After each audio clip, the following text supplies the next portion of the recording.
Hey guys, so I'm doing this short video. It's 8:15 Copenhagen time right now, and so let's start off with basically I wrote this article on Monday, April 7th, and I was questioning the liquidity conditions in the market, especially after we saw the tariff news last week.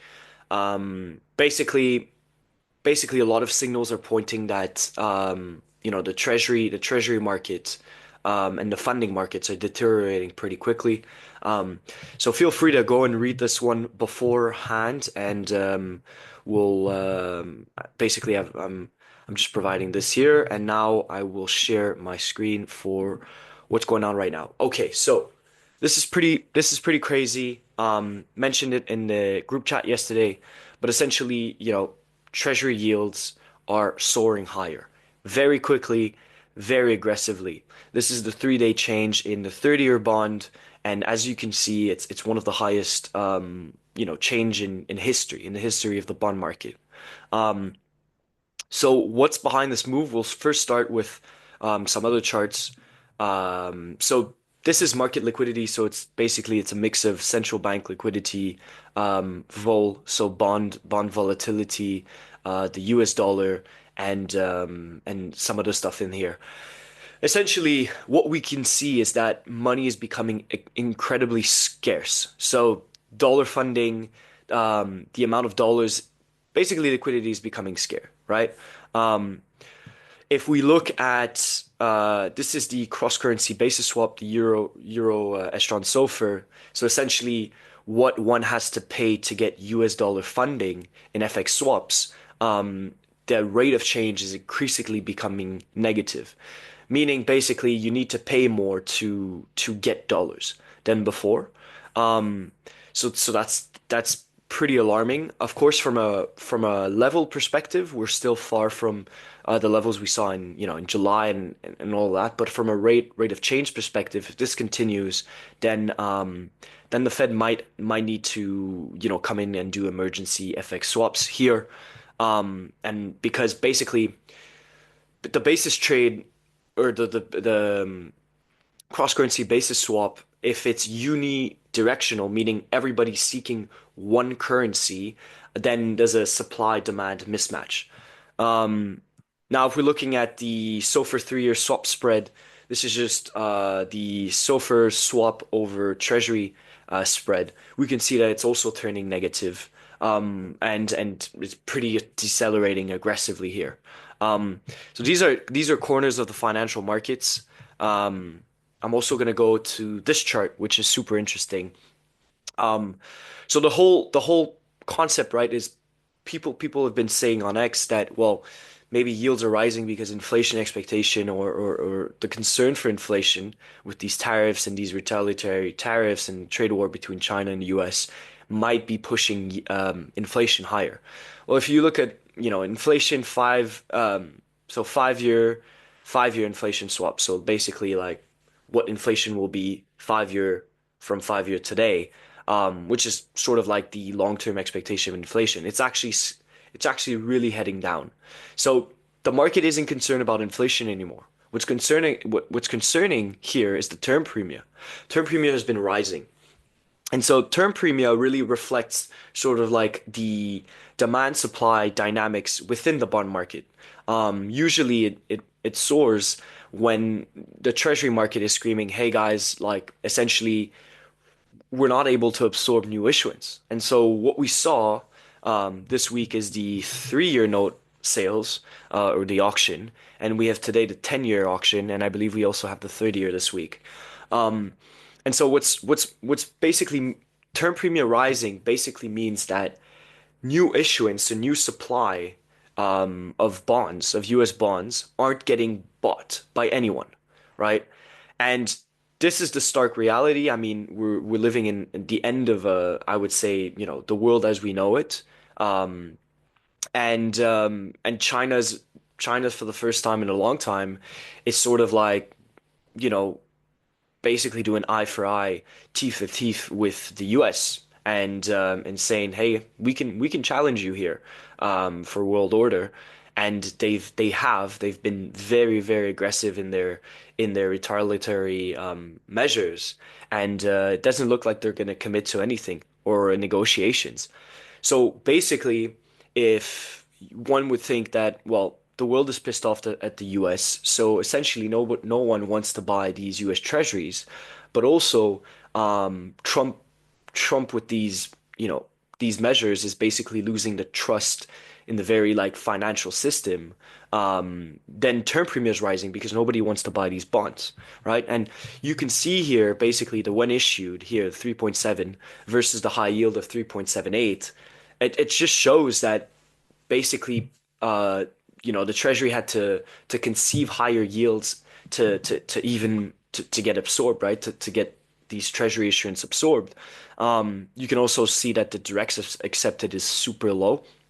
Um, and um, and basically the dealers had to cover up, I think it's 20% of the overall treasury supply, which is pretty big. So people are getting concerned with this coming 10-year treasury auction coming up later, right? Now, so before I start talking about some other measures, we have to understand something is like the treasury market is the biggest market on earth, and if the treasury market breaks, which we're currently seeing right now, then central banks have to act. They have to because everything relies on the treasury market. Um, so what's next, right? So if we look at Fed funds spreads, SOFR over Fed funds, and then three-party over reverse repo rates, well, okay, we've heard that, in 2019 you had the reverse repo sort of blowout, and as we can see, we're not there yet. At least in the repo market, which is a good sign. But one has to monitor these, these two things every day because we might see a blow up there. Now, maybe it doesn't happen in the repo market. Maybe it happens in another corner of the financial market. But trust me, the Fed is looking at this very aggressively, and all the other central banks are. We now just heard that the Minister of Finance in Japan might be announcing something at 4 p.m. Tokyo time, so around in an hour and a half. Let's monitor that. Now, what are the implications for markets? So, um, I will share this screen right here, and let's just go to bonds first. Just give me a sec. Bonds. Right? So just so you guys can see, the move we saw, right? Let's go and see the 30 year. The 30 year is completely soaring here. And I mean, this is alarming. This will raise alarms for the Fed and other central banks. If you look at, um, Germany's rising, but much less. Um, Japan is basically collapsing here. So something's boiling. I mean, this is when correlation starts to fail. Um, if you look at, the S&P, we've been basically as yields have risen, the S&P has taken a risk off tone. Gold is holding pretty much great support. We entered a position here on gold on the expectation that, well, you know if the treasury market doesn't hold, then gold should act as a hedge here. And so let's see how this trade goes. Point is, next step, right? Next step is when things starts to default, the central bank has to provide liquidity, right? It needs to guarantee liabilities. It needs to guarantee money to fix the treasury market. So the way I'm seeing this is basically some sort of QE, some sort of, okay, guys, we have to restore confidence in the treasury market, and I really want to extend like monitor these things intraday, monitor how the bond market evolves today. Um, how basically how the repo rate will close today, um, and it might happen today, it might happen this week. I'm very serious. The bond auction could be really the sort of like leading indicator to this. If we see a very, very weak bond auction, and yields have to conceive higher to get absorption, then that's really not a good sign. So in an environment, let's wait, be patient, wait to see, central bank response to this. The other reality is Trump could have pressure right now to start, because we're the ninth, he's supposed to implement all of these global tariffs. Maybe he gives an extension periods. What would happen then? I mean, confidence already eroded, and the U.S. system is in jeopardy over the long term. But of course, in the short term, S&P, I mean, equities would rally on this. Um, Trump might have to conceive here. That's a true reality. If he doesn't, well, I mean, then it becomes really a central bank start a thing, and they have to become the next marginal buyer of U.S. debt. So what I'm seeing is okay. Let's look at the S&P, right? We're sort of like pushing lower here, close to lows. Let's go on a weekly chart. We're approaching these levels here where, support starts to be pretty aggressive.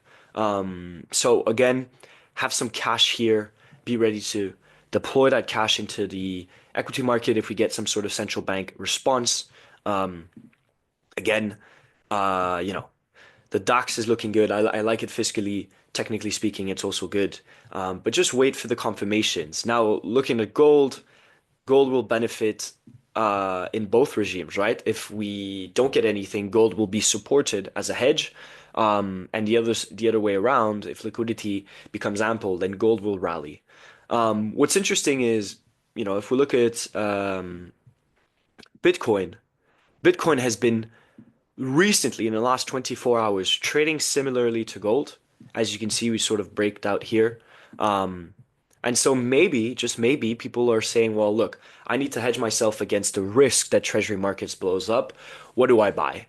Most will buy gold, some will buy Bitcoin. It has some sort of property related to gold and can act as a safe haven. Again, when liquidity gets ample again and the Treasury, the Fed starts buying, then Bitcoin becomes a great trade. Now, of course, since the Treasury has to buy, the Fed has to buy, then I'm pretty sure the dollar would devalue in this currency because you're just printing money to restore confidence in some sense or another. And so the dollar now is down. I mean, of course, let's wait because you can have these safe haven flows, very risk off tone where the dollar appreciates, sort of like the dollar smile theory. But let's just monitor these. Okay, guys, very important to look out for the next 2, 3 days. This is getting serious, and I really want to pin that point down. So honestly, you know, I've seen this a couple of times. I've seen this during the pandemic, and well, I've looked back to the past, and we're getting at levels where it becomes alarming, and and we best believe that the Fed is looking at this very, very, very, with a basically looking at this. So, anyways, this was Sam from Clark Street. Thank you very much. Have a good day. Be safe out there. Good luck trading.